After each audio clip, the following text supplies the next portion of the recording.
الشيطان الرجيم بسم الله الرحمن الرحيم الحمد لله رب العالمين الرحمن الرحيم مالك يوم الدين إياك نعبد وإياك نستعين اهدنا الصراط المستقيم صراط الذين أنعمت عليهم غير المغضوب عليهم ولا الضالين آمين. الحمدللہ، الوہیت کی تمام تعریفیں اللہ ہی کے لیے ہے، رب العالمین جو پالنے والا ہے تمام مخلوقات کا، الرحمن الرحیم عام مہربان ہے، خاص رحم فرمانے والے ہے، وہ ہستی ہے جس کی بعض رحمت عام اور بعض خاص ہے، مالک یوم الدین مالک ہے بدلے کے دن کا، انصاف کے دن کا، ایاک نعبد، اے اللہ ہم تیری ہی عبادت کرتے ہیں، کرتے رہیں گے، وَإِيَّاكَ نَسْتَعِينُ، اور ہم تجھ سے ہی دعا مانگتے ہیں، مانگتے رہیں گے۔ دعا کا مضمون زیر بحث تھا اور اسی تناظر میں ہم نے دعا میں وسیلہ اور ساتھ ساتھ اسم اعظم کے حوالے سے چند گزارشات پیش کیے تھے۔ اسی مضمون کو ہم آج مزید آگے بڑھا رہے ہیں۔ دراصل دعا عبادت ہے اور ہر عبادت کے اپنے کچھ آداب ہوتے ہیں، اس کے کچھ طریقے شریعت نے ہمیں بتائے ہیں، قرآن اور سنت میں وہ موجود ہے۔ دعا کے بارے میں سب سے پہلی بات یہ یاد رکھنی ہے کہ دعا عبادت ہے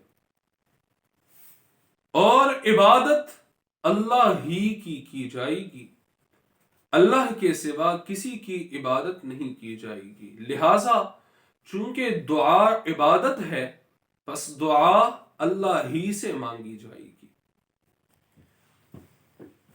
اس حوالے سے اگر آپ دیکھ لیں قرآن مقدس کو اور قرآن مقدس کی اسی آیت کریمہ ایاک نستعین کو، ساتھ ساتھ سورۃ المؤمن آیت نمبر 14 پارہ نمبر 24 سورۃ المؤمن آیت نمبر 14، اللہ فرماتے ہیں فَادْعُوا اللَّهَ مُخْلِصِينَ لَهُ الدِّينَ، پس دعا مانگو اللہ ہی سے ایسی حالت میں کہ تم اپنی دعا کو اللہ ہی کے لیے خالص کرنے والے ہو، یعنی دعا اللہ ہی سے مانگی جائے گی۔ یہ تو ہوئی ایک بات، دعا عبادت ہے اور عبادت اللہ ہی کی جائے گی، لہذا ہم دعا اللہ ہی سے مانگتے ہیں اور مانگتے رہیں گے۔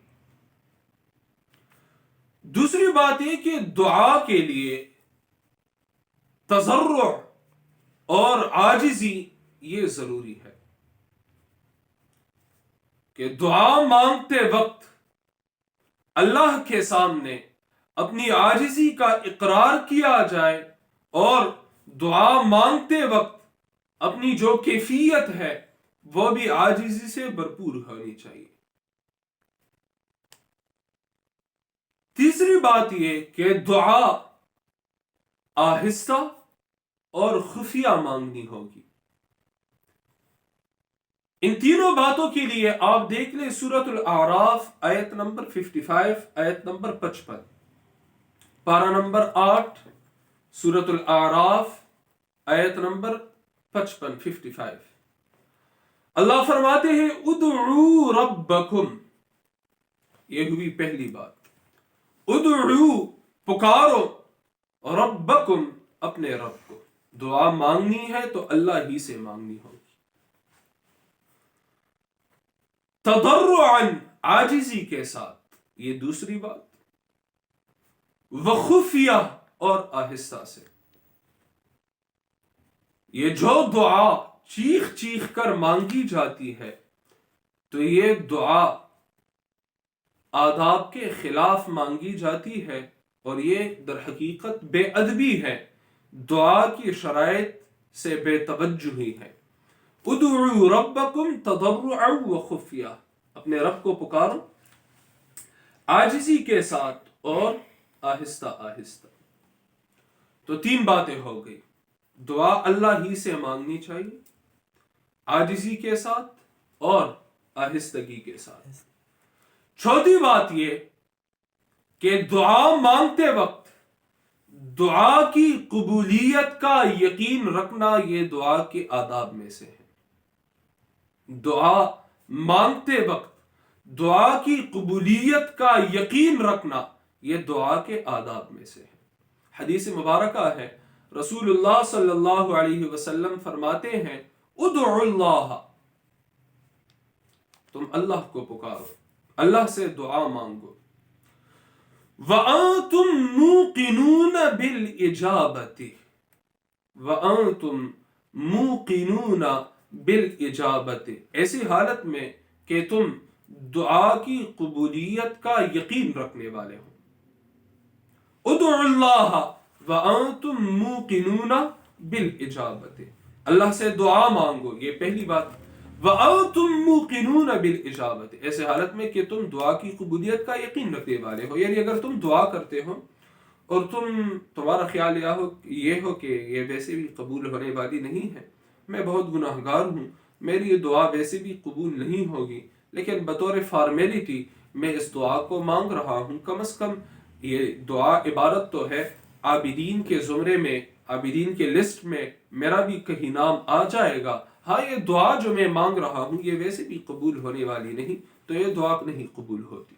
بلکہ دعا کے آداب میں سے یہ ہے کہ ادعوا اللہ وانتم موقنون بالاجابت. حافظ سے خبر ہے، دعا اللہ سے مانگنی ہوگی تضرع کے ساتھ اور آہستگی کے ساتھ اور یقین کے ساتھ.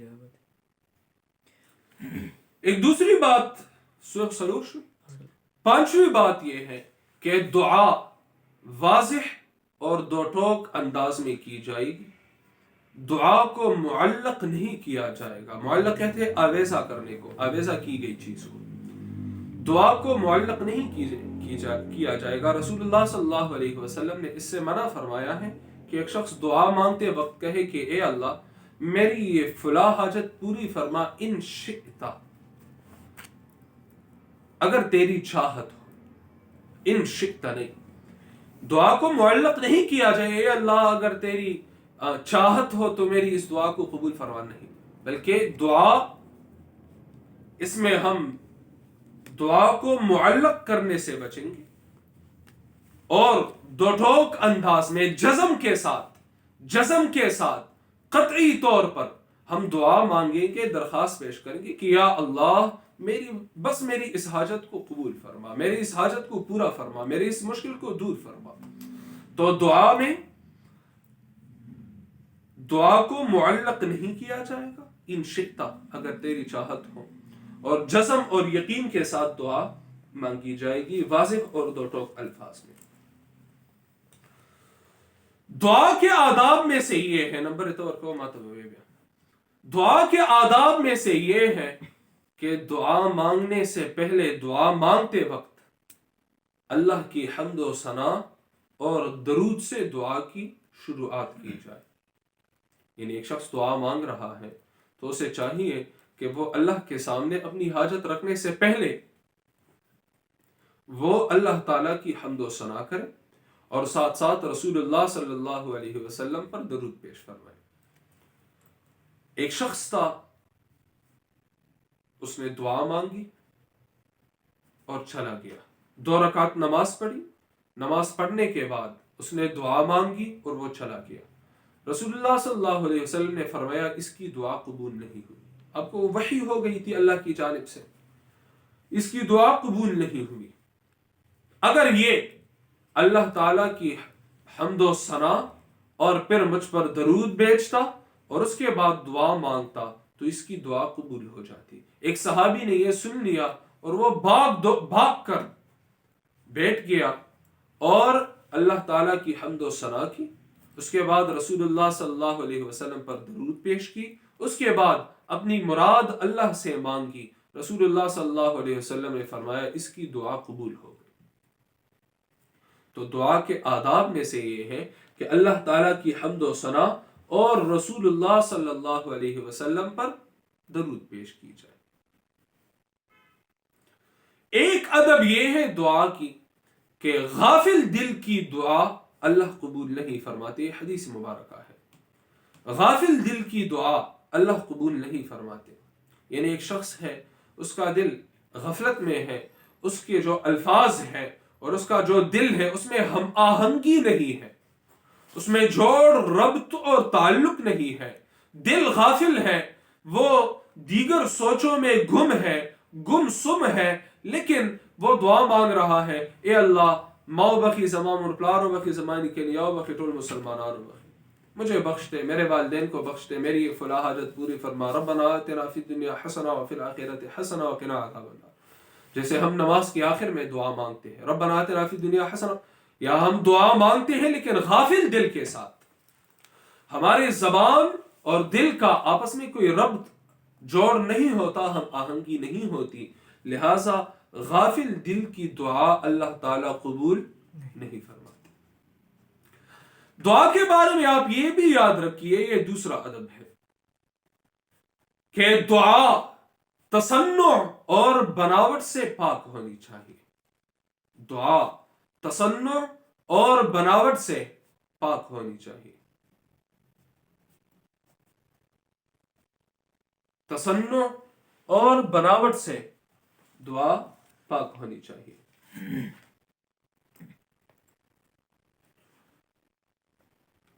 اور جامع اور مختصر ہونی چاہیے.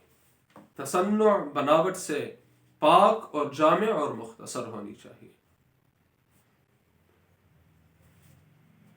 مثال کے طور پر ایک شخص ہے, وہ دعا مانگ رہا ہے کہ اے اللہ مجھے جنت کا اگلا حصہ بھی عطا فرما, جنت کا پچھلا حصہ بھی عطا فرما, اور مجھے جنت کے داہنے جانب مجھے ایک بہت بڑا سلطنت عطا فرما, اور بائیں ہاتھ پہ اے اللہ مجھے جنت میں بہت بڑے بڑے باغ عطا فرما, اور اے اللہ مجھے اتنے غلمان اور حوریں عطا فرما. اور وہ جو جامعیت ہے دعا کا جو آداب میں سے ہے وہ اس ادب کو فوت کر رہا ہے, تو یہ دعا کے آداب میں سے نہیں ہے. آپ جتنی بھی مسنون دعائیں ہیں اس کو دیکھتے ہیں, ربنا آتنا فی الدنیا حسنہ وفی الآخرۃ حسنہ وقنا عذاب النار, جامع ترین دعا ہے. دنیا کی بلائی, آخرت کی بلائی, اور ہمیں جہنم سے بچا. تو دعا میں تصنع اور بناوٹ نہیں ہونی چاہیے, بلکہ جو حقیقی معنوں میں بندے کی دل کی جو کیفیت ہے اس کا اظہار چہرے پہ آنا چاہیے. جو کیفیت دل کی ہے اسی طرح چہرے پہ ایکٹنگ کی اجازت دعا میں نہیں ہے, کیونکہ شخص ایکٹنگ کرنا شروع کرے. تصنع اور بناوٹ ایکٹنگ جو ہے اس سے وہ بچے, اور مختصر اور جامع دعا وہ اللہ تعالیٰ سے مانگے. سمراداب شو 8. ایک بات دعا کے حوالے سے کہ دعا اللہ سے, آگے جانے سے پہلے خلاصہ سن لیں. دعا اللہ سے مانگی جائے گی عاجزی کے ساتھ اور آہستگی کے ساتھ اور قبولیت کے یقین کے ساتھ اور دو ٹوک یعنی جزم کے ساتھ, قطع کے ساتھ, یعنی کہ معلق دعا نہیں ہونی چاہیے. اور اللہ تعالیٰ کی حمد و ثنا اور رسول اللہ صلی اللہ علیہ وسلم پر درود, اور غافل دل کی دعا اللہ تعالیٰ قبول نہیں فرماتے. اور دعا میں تصنع بناوٹ نہیں ہونی چاہیے, اور الفاظ بھی جامع اور مختصر ہونے چاہیے. الفاظ بھی جامع اور مختصر ہونے چاہیے, اور تصنع اور بناوٹ سے پاک. اسی طرح دعا کے حوالے سے ایک ادب یہ بھی یاد رکھیے کہ استعجال اور بے صبری سے اجتناب کی جائے. استعجال, بے صبری سے, کبھی کبھار ایسا ہوتا ہے کہ بندہ کوئی دعا مانگنے لگتا ہے 1 دفعہ 2 دفعہ 3 دفعہ 4 دفعہ 5 دفعہ، وہ کئی بار دعا مانگ لیتا ہے اور اس کے بعد وہ تھک جاتا ہے اور دعا مانگنا چھوڑ دیتا ہے کہ میری دعا ویسے بھی قبول نہیں ہوتی. تو اس سے منع کیا گیا ہے کہ بے صبری اور استعجال سے اجتناب کی جائے، بے صبری اور استعجال سے اجتناب کی جائے، بلکہ دعا کو مسلسل مانگتے رہنا چاہیے جب تک کہ وہ قبول نہ ہو. استعجال اور بے صبری سے اجتناب. اسی طرح ایک حدیث مبارکہ ہے، رسول اللہ صلی اللہ علیہ وسلم فرماتے ہیں جو شخص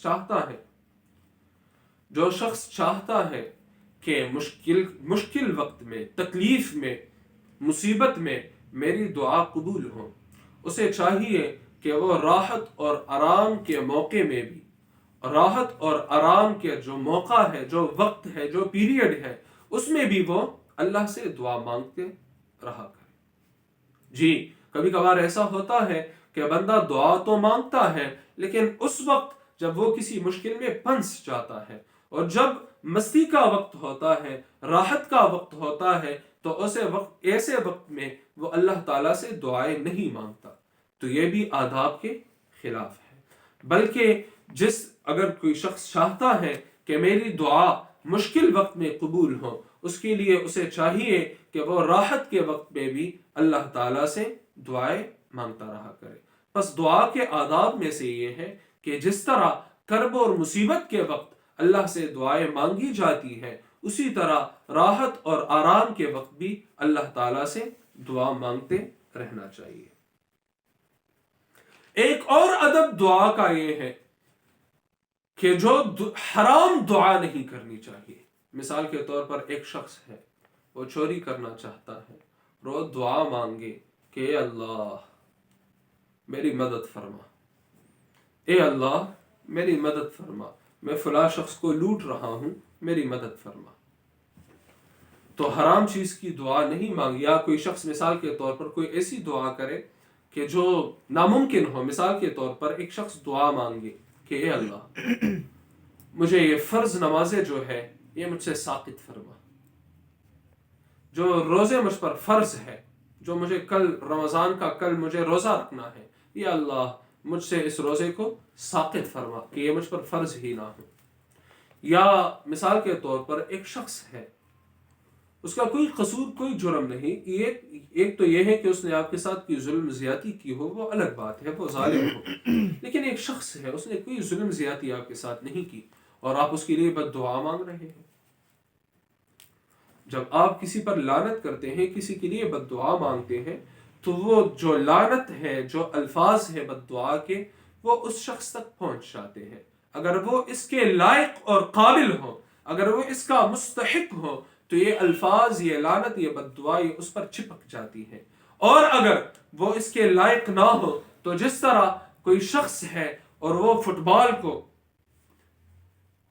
پاؤں سے مار رہا ہے، جتنی تیزی سے وہ اسے مار رہا ہے، دیوار کے ساتھ ٹکرانے کے بعد وہ اتنی ہی تیزی سے اس کی طرف واپس پلٹ آئے گا.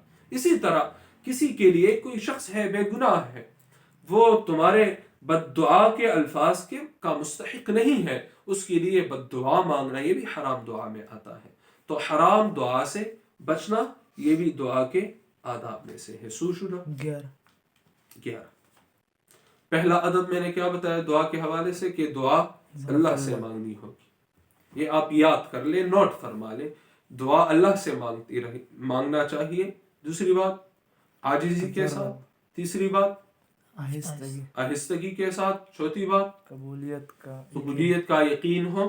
پانچویں بات دعا کو معلق نہیں کرنا چاہیے، بلکہ جزم اور یقین کے ساتھ دعا مانگنی چاہیے. ٹھیک ہے. اور حمد و ثنا اور رسول اللہ صلی اللہ علیہ وسلم پر درود اور غافل دل کی دعا قبول نہیں ہوتی. اور تصنع اور بناوٹ سے اجتناب، اور الفاظ جامع اور مختصر ہونے چاہیے. اور بے صبری سے اجتناب. اور راحت میں بھی اللہ تعالیٰ سے دعا مانگنا چاہیے اگر کوئی شخص یہ چاہتا ہے کہ میری دعا تکلیف اور مصیبت کے وقت قبول ہو. اور حرام دعا سے اجتناب. جس طرح حرام دعا سے اجتناب، اسی طرح دعا کے آداب میں سے یہ ہے کہ ایک شخص جو دعا مانگ رہا ہے اس کے لیے یہ ضروری ہے کہ وہ حرام کھانے پینے اور غذا سے اپنے آپ کو بچائے. حرام کھانے پینے اور حرام پہننے سے وہ اجتناب کرے. حدیث مبارکہ ہے، رسول اللہ صلی اللہ علیہ وسلم فرماتے ہیں اس ایک شخص ہے اور وہ کہتا ہے کہ یا ربی، ہاتھ اٹھا کر کہتا ہے یا ربی یا ربی یا ربی، اے میرے رب اے میرے رب اے میرے رب. دعائیں مانگتا ہے، سفر کے حالت میں ہے. مسافر کی دعا تو ویسے بھی جلدی وہ قبول ہوتی ہے. وہ سفر کے حالت میں ہے، نہایت وہ پریشان حال ہے، مصیبت زدہ ہے. دعا کے لیے وہ ہاتھ اٹھائے ہوئے ہے، یا ربی یا ربی یا ربی. رسول اللہ صلی اللہ علیہ وسلم فرماتے ہیں وَمَشْرَبُهُ حَرَامٌ، اس کا پینا حرام، وَمَطْعَمُهُ حَرَامٌ، اس کا کھانا حرام، وَمَشْرَبُهُ حَرَامٌ وَمَلْبَسُهُ حَرَامٌ، مشربه حرام، ملبسه حرام، لباس حرام، وَغُذِيَ بِالْحَرَامِ، وَغُذِيَ بِالْحَرَامِ، اور اس کی غذا جو ہے وہ حرام ہے. مشربه حرام، ملبسه حرام، غذی بالحرام، کھانا حرام، پینا حرام، لباس حرام. فأنا يستجاب له، بس اس کی دعا کیسے قبول ہوگی؟ فأنا يستجاب له، بس اس کی دعا کیسے قبول ہوگی؟ یہ تو عجیب بات ہے. کھانا حرام، پینا حرام، لباس حرام، فأنا يستجاب له، بس اس کی دعا کیسے قبول ہوگی؟ بس دعا کی قبولیت اگر کوئی شخص چاہتا ہے کہ میری دعا جلد قبول ہو تو اس کے لیے یہ بات ضروری ہے کہ وہ اس کا کھانا پینا غذا ہو حلال ہو، حرام نہ ہو.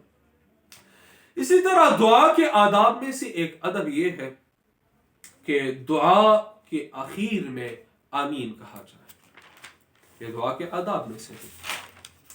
حدیث مبارکہ میں آمین کو دعا کا مہر بتایا گیا ہے. رسول اللہ صلی اللہ علیہ وسلم فرماتے ہیں کہ یہود پر یہ دو کلمات بہت سخت ہیں، ایک آمین اور ایک ربنا لک الحمد، ربنا لک الحمد ربنا ولک الحمد. لہٰذا تم اسے کہا کرو. آمین اور ربنا لک الحمد، یہ دونوں کلمات یہود پر بہت ہی سخت اور شاق ہیں، لہٰذا تم اسے کہا کرو. اور یہ دعا کا جو مہر ہے، حدیث مبارکہ میں یہ بھی ہے کہ یہ دعا کا مہر ہے. جس طرح کوئی خط ہوتا ہے اس کے اخیر میں ایک سٹیمپ لگتا ہے، تو ایسے ہی دعا ہے اور دعا کے اخیر میں یہ ایک سٹیمپ ہے. تو دعا کے اخیر میں آمین کہنا چاہیے. اسی طرح دعا کے آداب میں سے ایک ہے رفع الیدین، ہاتھ اٹھانا. رفع الیدین، دعا مانگتے وقت ہاتھ اٹھانا، یہ بھی دعا کے آداب میں سے ہے. جی ہاں، البتہ ایک بات یہ ہے کہ بعض دعائیں جو مسنون دعائیں ہیں، جو کسی موقع کے ساتھ کسی وقت کے ساتھ خاص ہے. مثال کے طور پر کھانا کھانے کے بعد ہم دعا مانگتے ہیں الحمدللہ الذی اطعمنا وسقانا وجعلنا من المسلمین. بیت الخلاء جاتے وقت جو مسنون اذکار ہے اور ادعیہ ہے، دعائیں ہیں، مسنون اذکار ہے. الحمدللہ الذی اذهب عنی الاذى وعافانی، بیت الخلاء سے باہر نکلتے وقت. یا اللہم انی اعوذ بک من الخبث والخبائث، یہ بھی دعا ہے، دعا ہے. اللہم انی، بیت الخلاء جاتے وقت، واش روم جاتے وقت، اللہم انی اعوذ بک من الخبث والخبائث. یا کھانا کھانے سے پہلے جو کہا جاتا ہے کہ بسم اللہ. یا کھانا کھانے کے درمیان اگر کسی کو یاد آ جائے کہ میں تو بسم اللہ بھول گیا تھا، تو بسم اللہ اولہ و آخرہ، بسم اللہ فی اولہ و آخرہ، بسم اللہ فی اولہ و آخرہ. یہ اس طرح مسجد جاتے وقت اللہم افتح لی ابواب رحمتک، باہر نکلتے وقت اللہم انی اسألک من فضلک، یا اللہم جنبنا الشیطان وجنب الشیطان ما رزقتنا. تو اسے اس موقع پر بھی ہاتھ اٹھانا، یہ اس کا کیا مطلب ہوا؟ بہرحال جو دعائیں مسنون دعائیں، جو اذکار ہیں، جو کہ روٹین کے مطابق ہونی چاہیے، جو کہ ہمارے ٹائم ٹیبل میں شامل ہونی چاہیے، گھر کو داخل ہوتے وقت، باہر نکلتے وقت، یا نماز کے بعد ہم کہتے ہیں اللہم انت السلام ومنک السلام تبارک یا ذا الجلال والاکرام. جو وظائف ہیں، جو وظیفے ہیں، جو مسنون دعائیں ہیں، جو کہ کسی وقت کے ساتھ کسی موقع کے ساتھ خاص ہے، ان دعاؤں میں ہاتھ اٹھانا سنت سے ثابت نہیں ہے۔ یہ غلط طریقہ ہے کہ کھانا کھانے کے بعد الحمدللہ الذی اطعمنا وسقانا وجعلنا من المسلمین پھر یوں کرتے ہیں۔ تو یہ الحمدللہ کھانا کھانے کے بعد جو یہ دعائیں ہیں، یا جو میں نے آپ کو بتا دیا کہ جو مسنون دعائیں ہیں، اذکار ہیں، وظائف ہیں، جو کسی موقع کے ساتھ خاص ہوتے ہیں، ان دعاؤں میں ہاتھ اٹھانا یہ سنت سے ثابت نہیں بلکہ خلاف سنت ہے۔ یہ رسول اللہ صلی اللہ علیہ وسلم سے آگے بڑھنے کے مترادف ہے۔ بہرحال اور عام دعاؤں میں آپ دعا مانگتے ہیں تو اس میں رفع الیدین، ہاتھ اٹھانا سنت ہے۔ ایک حدیث یاد آ رہی ہے، سیدنا سلمان فارسی رضی اللہ عنہ سے روایت ہے، رسول اللہ صلی اللہ علیہ وسلم فرماتے ہیں ان ربکم حیی کریم، حیی حا یا ان ربکم حیی کریم، بے شک تمہارا رب حیی بڑی باحیا ذات ہے، کریم عزت والی ذات ہے،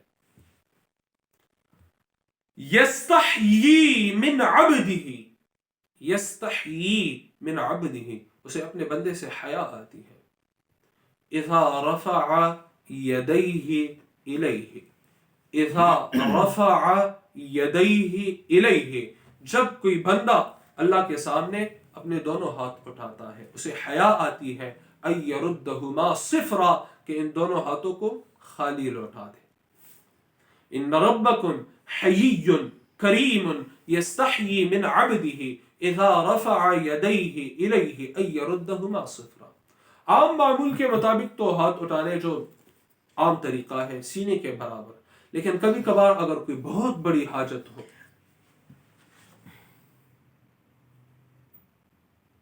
کوئی بہت بڑی حاجت ہو تو اسے اور بہت کوئی ایسا مرحلہ ہو کہ اس میں بندہ بہت زیادہ گڑ گڑاتا ہے، تو حالت کے مطابق اور دعا کے مطابق اسے ہاتھ مزید اوپر اٹھانے کی بھی اجازت ہے۔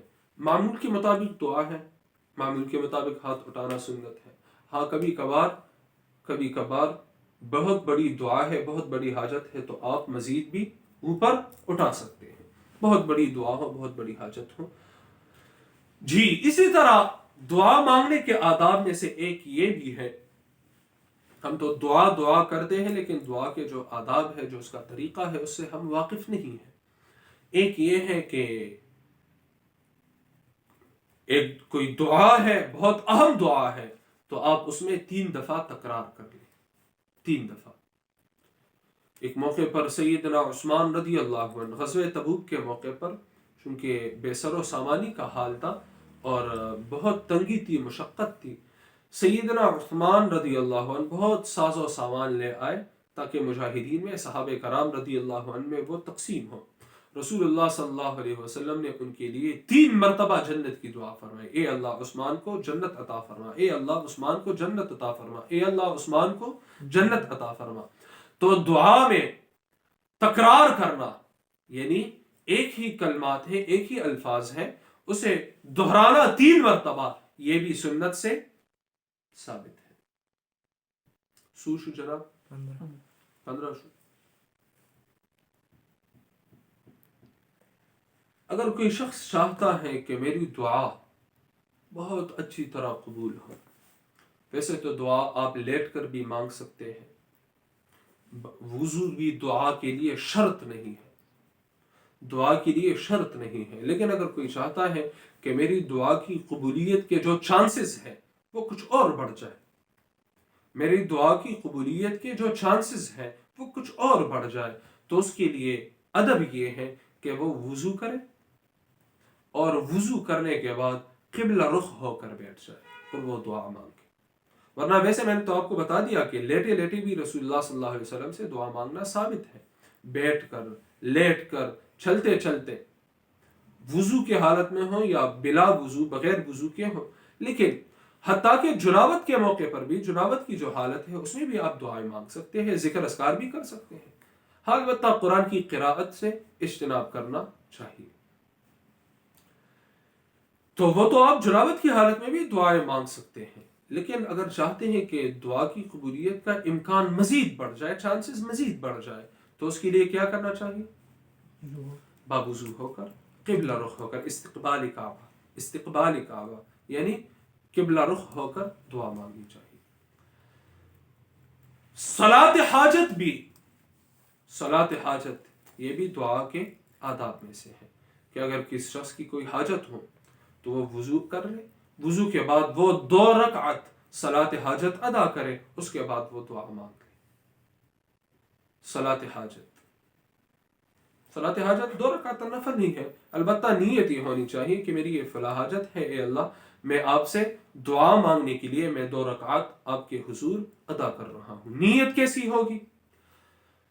آپ نے صلاۃ حاجت کے بارے میں سن لیا، آپ کو معلوم پڑ گیا کہ صلاۃ حاجت ایک نماز ہے، کسی کی کوئی حاجت ہو وہ 2 رکعت نماز پڑھ کے نماز ادا کر لے۔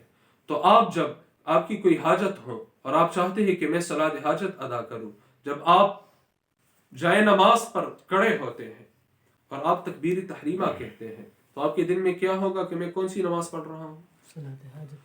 ظہر کا وقت ہے۔ آپ جب نماز کے لیے کھڑے ہوتے ہیں تو آپ کا کیا خیال ہوتا ہے کہ میں کون سی وقت کا نماز پڑھ رہا ہوں؟ کون سی نماز کی نیت ہوتی ہے؟ جب آگے امام ہوتا ہے، پیچھے آپ ہوتے ہیں اس کے مقتدی کے طور پر، آپ کی کیا نیت ہوتی ہے کہ میں انفرادی نماز پڑھ رہا ہوں یا اجتماعی؟ یہی نیت ہوتی، دل میں یہی بات ہوتی ہے۔ تو نیت دراصل دل کے ارادے کا نام ہے، دل کے عزم اور ارادے کا نام ہے۔ نیت کہتے ہیں ارادے کو، دل کے ارادے کو۔ جس طرح پکڑنا ہاتھ کا کام ہے، دیکھنا آنکھ کا کام ہے، سونگھنا ناک کا کام ہے، چھکنا زبان کا، سننا کان کا کام ہے، چلنا پاؤں کا کام ہے، اسی طرح نیت اور ارادہ یہ دل کا معاملہ ہے، دل کا کام ہے۔ رسول اللہ صلی اللہ علیہ وسلم نے 23 سال نماز پڑھی ہے، لیکن کبھی بھی ان سے یہ ثابت نہیں کہ انہوں نے کبھی بھی زندگی میں ایک مرتبہ بھی زبان جو نماز کی جو نیت ہے اس پر زبان سے تلفظ کیا، جیسا کہ آج کل ہمارا معمول ہے۔ نیت کو مدزرد اخلاص پرے حاضر وقت دے حاضر امام پس، مجھے تو الفاظ بھی یاد نہیں ہیں، 2 رکعت فرض قطعی منس کو پدے حاضر امام پس مخ میرے کعبے شریف جی خاص اللہ تعالی پارا نیت کو مدزرد اخلاص رباڑے دپول دپاسا وغیرہ وغیرہ جو الفاظ ہے، جو رٹے رٹائے الفاظ ہیں، میں نیت کرتا ہوں اللہ کے واسطے وغیرہ۔ تو یہ دیکھیے رسول اللہ صلی اللہ علیہ وسلم نے 23 سال نماز پڑھی ہے، صحابہ کرام نے تمام عمر نماز پڑھی ہے، امام ابو حنیفہ، امام شافعی، امام احمد بن حنبل، امام مالک رحمہم اللہ جو محدثین ہیں۔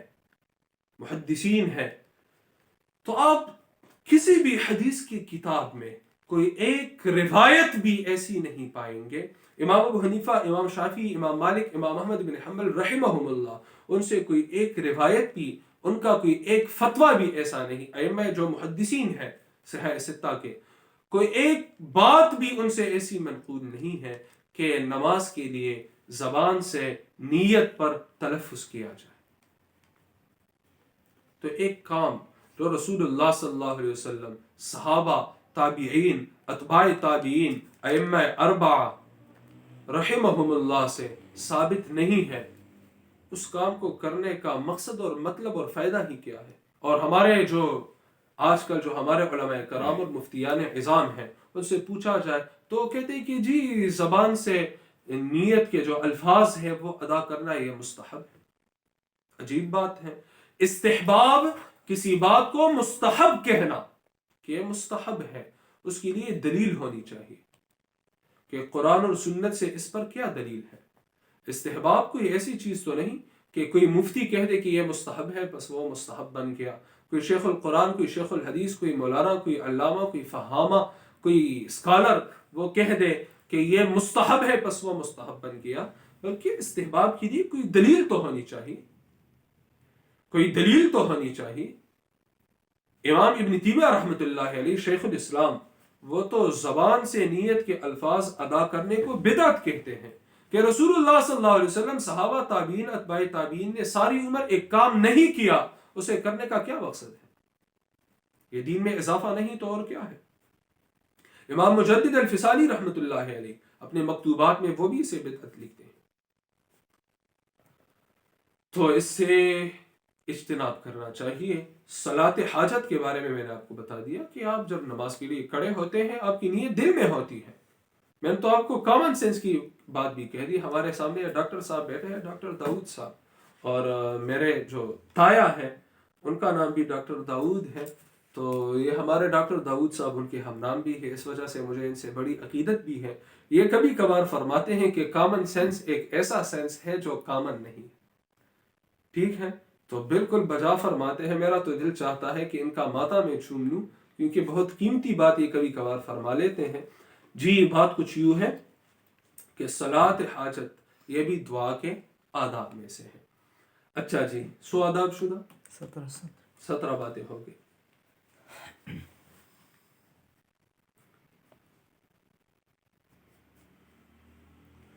جس طرح میں نے آپ کو بتا دیا کہ دعا مانگتے وقت ہاتھ اٹھانا بھی سنت ہے، اسی طرح دعا مانگنے کے بعد چہرے پر ہاتھ پھیرنا بھی سنت ہے، اگرچہ اس میں علماء کا اختلاف موجود ہے۔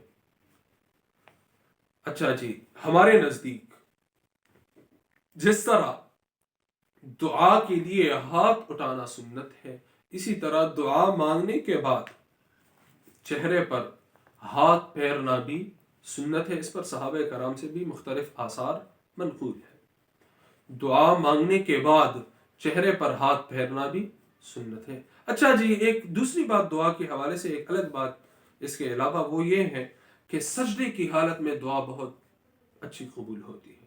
سجدے کی حالت میں آپ کھڑے ہیں، سجدے کی حالت میں چلے جائے دعا مانگیں، کیونکہ سجدے کی حالت میں حدیث مبارکہ ہے کہ بندہ اپنے رب کے بہت زیادہ قریب ہو، سب سے زیادہ، بہت زیادہ نہیں، سب سے زیادہ قریب بندہ اللہ تعالیٰ کو اس وقت ہوتا ہے جب وہ سجدے کی حالت میں ہوتا ہے۔ تو رسول اللہ صلی اللہ علیہ وسلم خود بھی دوران نماز سجدے میں دعائیں مانگتے تھے۔ رسول اللہ صلی اللہ علیہ وسلم دوران نماز سجدے میں دعائیں مانگتے تھے، آپ صلی اللہ علیہ وسلم سے ثابت ہے۔ نفل نمازوں میں تو ثابت ہے، اتنا ہمارے سامنے یہ موجود ہے کہ رسول اللہ صلی اللہ علیہ وسلم نماز پڑھ رہے تھے اور آپ صلی اللہ علیہ وسلم نے سجدے میں دعائیں مانگی۔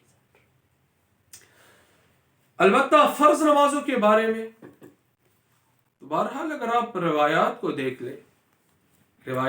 لیں تو عمومی روایات سے ہمارے سامنے یہ واضح ہوتا ہے کہ نماز خواہ فرض ہو یا نفل ہو، وہ فقہی اختلافات کو ہم پیچھے رکھ کر حدیث مبارکہ کو دیکھ لیں گے، رسول اللہ صلی اللہ علیہ وسلم سے جو عمل ثابت ہے۔ تو فرض ہو یا نفل ہو اس میں دعا مانگنی چاہیے، لیکن اس کے لیے ضروری یہ ہے کہ وہ عربی زبان میں ہو، اور زیادہ بہتر یہ ہے کہ وہ قرآن اور احادیث میں جو دعائیں مذکور ہے وہ دعائیں، مثال کے طور پر قرآن میں دعا موجود ہے، ربنا لا تزغ قلوبنا بعد اذ هديتنا وهب لنا من لدنك رحمة انك انت الوهاب ربنا آتنا في الدنيا حسنة وفي الآخرة حسنة وقنا عذاب النار ربنا اغفر لي ولوالدي وللمؤمنين يوم يقوم الحساب رب اجعلني مقيم الصلاة ومن ذريتي ربنا وتقبل دعاء ربنا هب لنا من ازواجنا وذرياتنا قرة اعين واجعلنا للمتقين اماما ربنا هب لنا من لدنك رحمة وهيئ لنا من امرنا رشدا۔ یا جو اس کے علاوہ بھی بہت ساری دعائیں ہیں، احادیث بھی اس سے بھری ہوئی ہیں۔ تو دعا کی قبولیت، ہاں ایک شخص وہ امام ہے تو اسے چاہیے کہ وہ سجدے کو کچھ فرض نمازوں میں زیادہ طول نہ دے، کیونکہ مقتدی ہوتے ہیں، مقتدیوں میں ضعیف بھی ہوں گے، کمزور بھی ہوں گے، بیمار بھی ہوں گے، کسی کو جلدی بھی ہوگی۔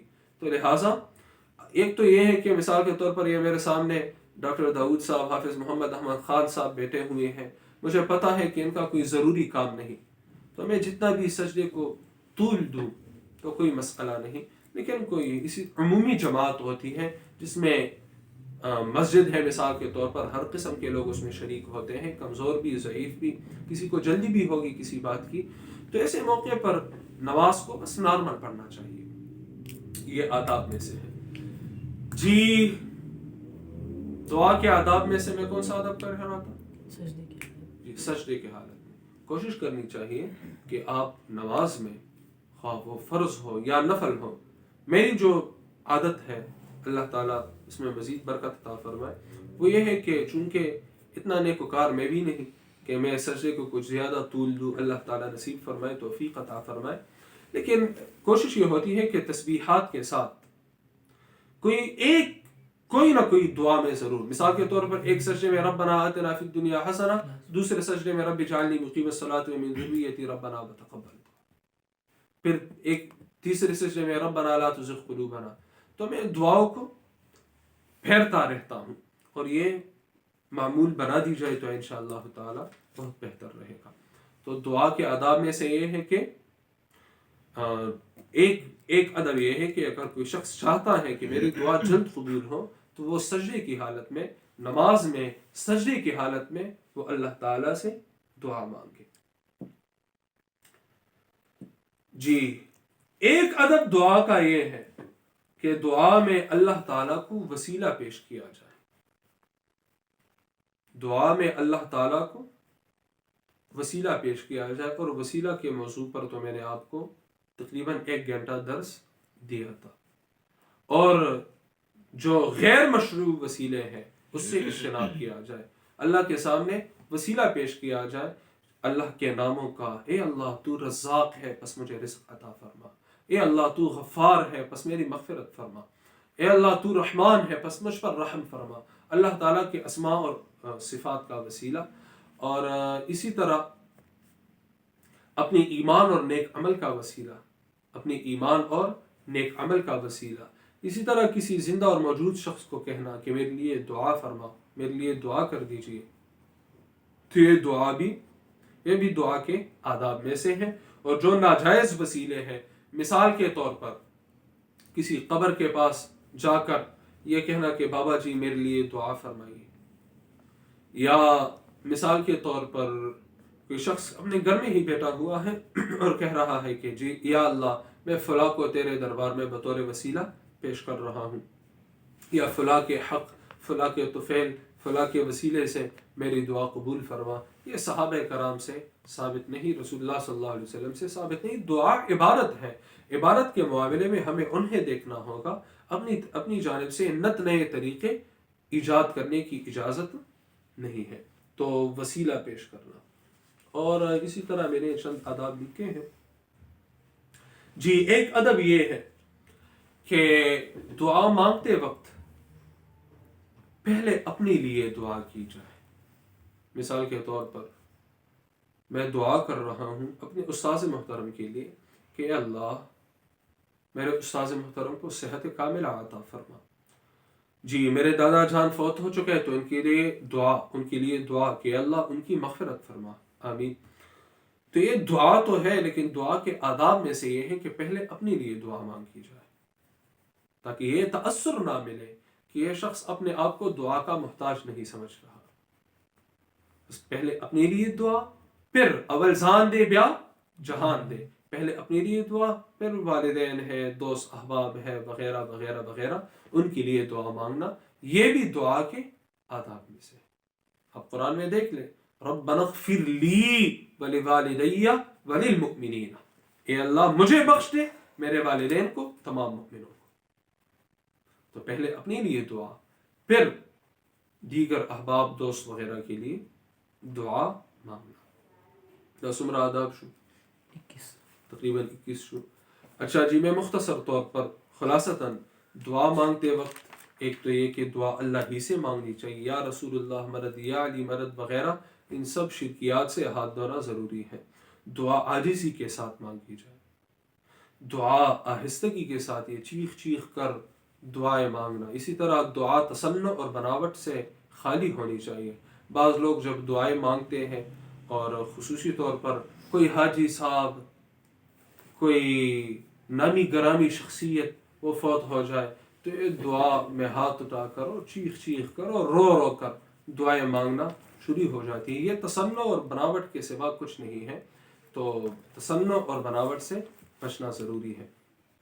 اسی طرح دعا کے الفاظ مختصر اور جامع ہونی چاہیے. غافل دل کی دعا قبول نہیں ہوتی. اور بالمخ کیا ہے حافظ سے واضح اور دو ٹوک دعا، جی دعا واضح اور دو ٹوک ہونی چاہیے، دعا کو معلق نہیں کیا جائے گا، یقین کے ساتھ مانگی جائے گی۔ اسی طرح استعجال اور بے صبری سے اجتناب کرنا ضروری ہے۔ اسی طرح ایک شخص ہے، وہ چاہتا ہے کہ تکلیف اور مصیبت کے وقت میری دعا قبول ہو، تو اسے چاہیے کہ وہ راحت کے وقت بھی اللہ تعالیٰ سے دعا مانگتے رہا کرے، حرام دعا سے اجتناب کرنی چاہیے۔ اسی طرح جو حرام لباس ہے، حرام کھانا پینا ہے، اس سے بھی اجتناب، دعا میں ہاتھ اٹھانا اور اس میں تکرار کرنا، دعا سے پہلے وضو، استقبال کعبہ، صلاۃ حاجت، اسی طرح سجدے میں دعا مانگنا، دعا مانگنے کے بعد چہرے پر ہاتھ پھیرنا، اللہ تعالیٰ کے سامنے وسیلہ پیش کرنا اور غیر مشروع وسیلے سے اجتناب کرنا۔ اسی طرح پہلے اپنے لیے دعا مانگنا، یہ دعا کے آداب میں سے۔ اور بھی بہت سارے آداب ہیں، مختصر طور پر یہ آپ یاد رکھیے کہ دعا مکمل طور پر قرآن و سنت میں دعا کا جو طریقہ بتایا گیا ہے اس انداز سے دعا مانگی جائے، دعا کا جو طریقہ بتایا گیا ہے اس انداز سے دعا مانگی جائے۔ جو مواقع دعا کے ہمارے سامنے ہیں ان مواقع کو بھی دیکھا جائے، ان حالات کو بھی دیکھا جائے، رسول اللہ صلی اللہ علیہ وسلم کی سنت، سیرت، صحابہ کرام کے عمل اور طرز کو بھی دیکھا جائے، اس طریقے سے دعا مانگی جائے۔ دعا میں بدعات سے اجتناب کرنا چاہیے، دعا میں بدعات سے اجتناب کرنا چاہیے۔ جو میں نے آپ کو بتا دیا ناجائز وسیلے کے ضمن میں، تو دعا میں بدعات سے اجتناب کرنا چاہیے، بلکہ دعا سنت کے مطابق مانگنی چاہیے۔ اللہ تعالیٰ کے حمد و ثنا سے شروع کرنا چاہیے، اس کے بعد رسول اللہ صلی اللہ علیہ وسلم پر درود، پھر یقین کے ساتھ، عاجزی کے ساتھ، مختصر الفاظ میں، دو ٹوک الفاظ میں، تصنع اور بناوٹ سے دور، اور دل کو بیدار کر کے استعجال اور بے صبری سے اجتناب کرتے ہوئے بار بار دعا مانگنی چاہیے، بار بار، خصوصاً سجدے کی حالت میں، اور ویسے ہی مختلف مواقع میں ہاتھ اٹھا کر دعا مانگنا، یہ بھی سنت ہے۔ اور ہاتھ اٹھانے میں ایک فائدہ یہ بھی ہے، میرے استاد محترم، میرے پیر اور مرشد، اللہ تعالیٰ ان کی زندگی میں عمر، علم میں برکت عطا فرمائے، تو وہ فرماتے ہیں کہ آپ اگر اپنے ہاتھ کو دیکھ لیں تو آپ اپنے ہاتھ کو دیکھ لیں، ایک ہاتھ میں لکھا ہوا ہے ہنسا 81 اور دوسرے ہاتھ میں لکھا ہوا ہے 18۔ تاثرہ حافظ سے استعلا اس کی مناسب ہے کا ڈاکٹر سے خیلہ اس کی رسیدی کری شروع کتا سے نہیں لکھ رہی دا مستعلا سوال ہنسا یاد ہو 18 جی 18 جی تقریباً اور پگسلاس کے 81 تھوڑا پلس کا میتھس کا کمزور ہے 99 اور اللہ تعالیٰ کے 99 نام ہے، ویسے تو بے شمار نام ہے لیکن ان تمام ناموں کا جو خلاصہ ہے وہ 99 ہے۔ تو اللہ تعالیٰ اس میں ہمیں یہ سبق ملتا ہے کہ دعا میں تم نے ہاتھ اٹھائے ہیں تو تم اس ہنسو کو دیکھو، 81 اور 18 کو دیکھو، اس 99 کو یاد کرو اور اللہ کے اسماء کا وسیلہ اللہ کے سامنے پیش کرو۔ میں تو کہتا ہوں کہ دعا میں جس طرح بچوں کو دیکھنا چاہیے، جس طرح وہ کسی چیز کے پیچھے وہ پڑ جاتے ہیں اور وہ گڑ گڑا کر اور رو رو کر اپنا برا حال کر دیتے ہیں، اسی طرح اللہ تعالیٰ سے مانگنا چاہیے، اور اس یقین کے ساتھ کہ میرا رب ہے، کوئی پرایا نہیں ہے، میرا مالک ہے، اس نے مجھے پیدا فرمایا ہے، میرے ساتھ وعدہ فرمایا ہوا ہے کہ میں اپنے بندے کی دعا ضرور قبول کروں گا۔ تو اللہ تعالیٰ کو کہنا چاہیے کہ یا اللہ، اگر میں تجھ سے نہیں مانگوں گا تو کس سے مانگوں گا؟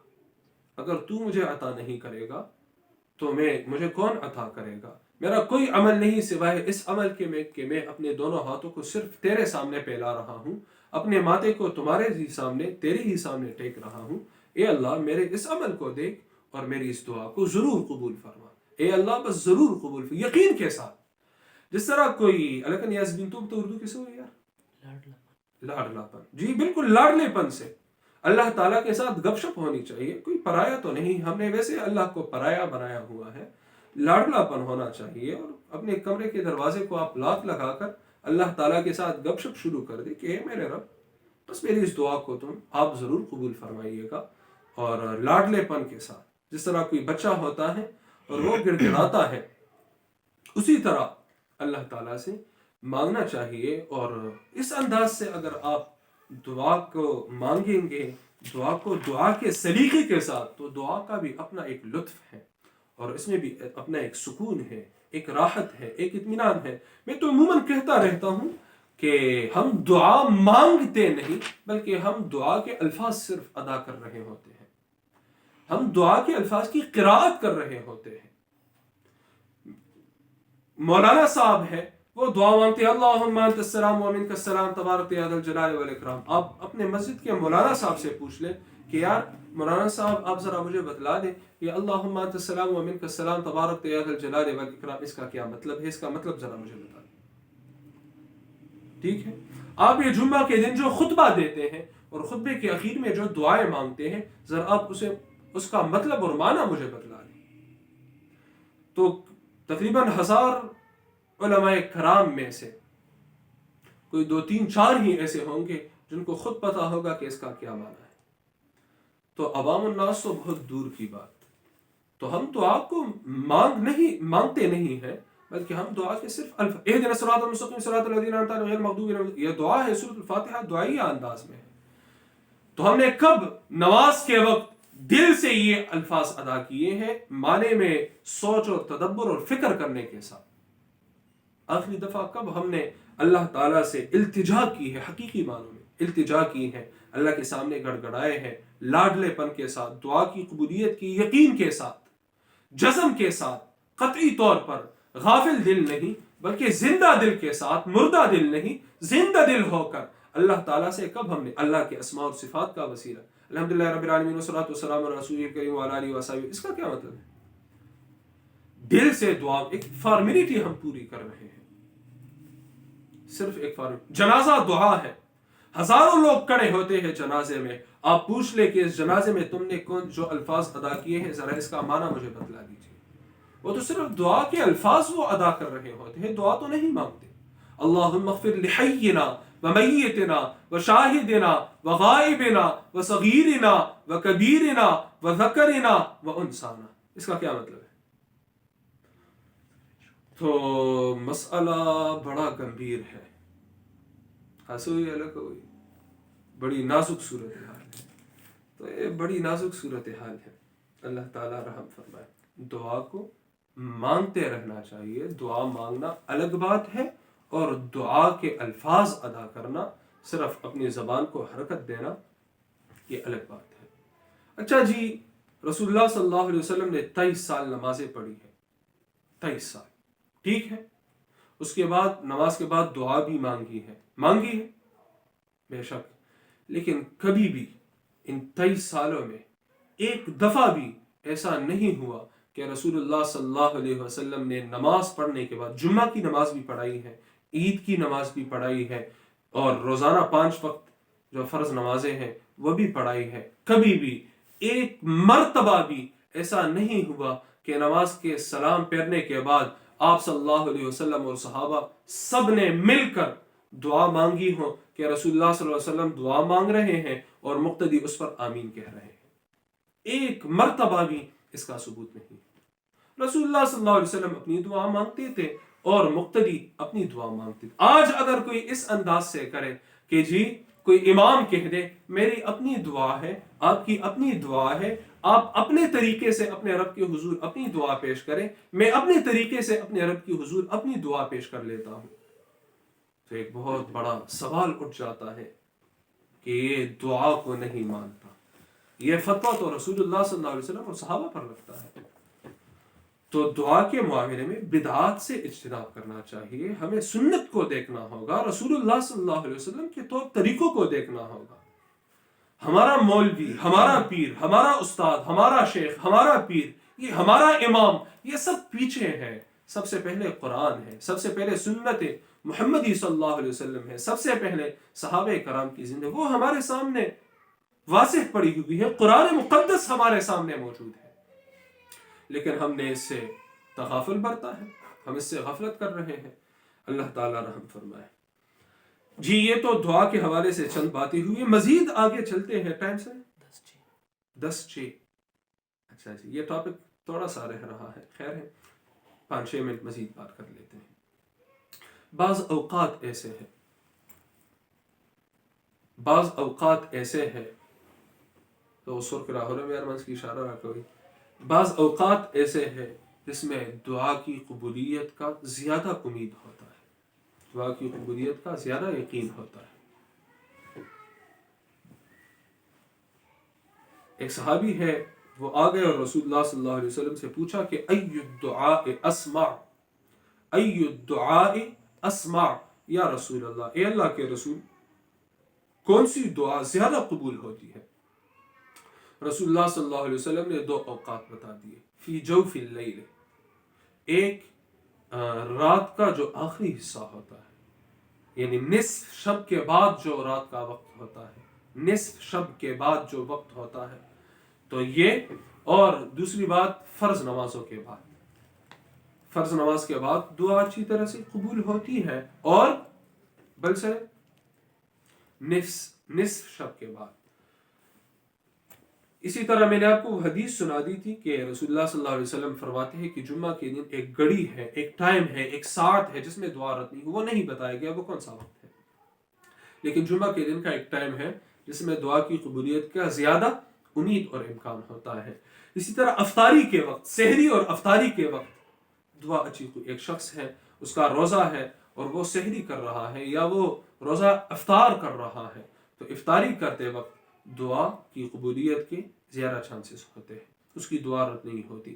اسی طرح ایک حدیث مبارکہ ہے کہ لا يرد الدعاء بین الاذان والاقامہ، لا يرد الدعاء بین الاذان والاقامہ، اذان اور اقامت کے درمیان دعا رد نہیں ہوتی۔ اذان ہو گئی ہے، اقامت کا انتظار ہے، لا يرد الدعاء بین الاذان والاقامہ، اذان اور اقامت کے درمیان دعا رد نہیں ہوتی۔ اسی طرح حدیث میں یہ بھی ہے کہ بارش جب برس رہی ہو، بارش جب برس رہی ہو، جب بارش ہو رہی ہو، تو اس وقت بھی دعا کی قبولیت کا وقت ہوتا ہے۔ تو بارش برستے وقت باران رو رو پہ وریگا کے بجائے اللہ تعالیٰ سے دعائیں مانگتے رہنے چاہیے، اور اسی طرح افطاری کے وقت، سحری کے وقت، فرض نماز کے بعد اور نصف شب کے بعد جب رات کا آخری حصہ ہوتا ہے، تو اس وقت حدیث مبارکہ میں ہے کہ اللہ تعالیٰ آسمانی دنیا کو نزول فرماتے ہیں۔ ذات کے اعتبار سے اللہ تعالیٰ فوق العرش ہے، جس طرح اللہ کے شان کے مطابق ہے، اور زمین میں جس جگہ پر رات کا آخری حصہ ہوتا ہے، ان لوگوں کے لیے اللہ تعالیٰ کا نزول ہوتا ہے آسمانی دنیا پر۔ ہم نہیں سمجھتے اس کی کیفیت، نزول کی کیفیت اللہ تعالیٰ کی ہم نہیں سمجھتے، اور اس کا مطلب یہ بھی نہیں کہ اللہ نزول فرماتے تو اس وقت فوق العرش نہیں ہوتے، نہیں، یہ بات نہیں ہے۔ بس اللہ تعالیٰ فوق العرش ہے، اور زمین میں جہاں بھی رات کا آخری پہر، آخری حصہ ہوتا ہے، تو اس میں اللہ تعالیٰ آسمانی دنیا کو نزول فرماتے ہیں۔ کیسے؟ اپنے شان کے مطابق، جس کی کیفیت ہم نہیں سمجھتے۔ تو اس وقت اللہ تعالیٰ فرماتے، صحیح مسلم، صحیح بخاری کی حدیث ہے، حل من مستغفر فاغفرہ، کوئی مجھ سے بخشش طلب کرنے والا ہے کہ مجھے بخش دوں، کوئی مجھ سے دعائیں مانگنے والا ہے کہ میں اس کی دعا کو قبول کروں، کوئی مجھ سے کوئی مشکل میں گرفتار ہے کہ وہ میرے سامنے اپنی مشکل پیش کرے کہ میں اس کی مشکل کو اس سے دور کر دوں۔ لیکن ہم اس وقت خواب غفلت میں پڑے رہتے ہیں۔ اللہ تعالیٰ ہمیں حقیقی معنوں میں عبادت گزار بنائے، اور ہمیں حقیقی معنوں میں توبہ کرنے کی، گناہوں سے توبہ کرنے کی توفیق عطا فرمائے۔ جی، نصف شب کے بعد بھی، اور خصوصاً رات کے آخری پہر میں دعا کی قبولیت کا زیادہ امکان ہوتا ہے۔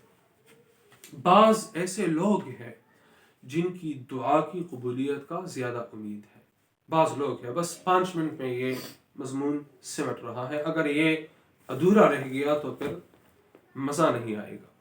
بعض لوگ ہیں، مثال کے طور پر مظلوم کی دعا، یہ حدیث مبارکہ ہے، مختلف احادیث ہے جس کا میں آپ کو خلاصہ بتا رہا ہوں۔ ایک مظلوم کی بد دعا ظالم کے لیے وہ رد نہیں ہوتی، مظلوم کی بد دعا ظالم کے لیے وہ رد نہیں ہوتی۔ حالانکہ فیضان خدا سے فیضان کو سمجھ سے نہیں کرا، فیضان تمہیں سے چکا ہوئی ہو 100 منٹ صبر۔ ہاں، مظلوم کی بد دعا وہ ظالم کے لیے وہ رد نہیں ہوتی. امام عادل جو عادل بادشاہ ہے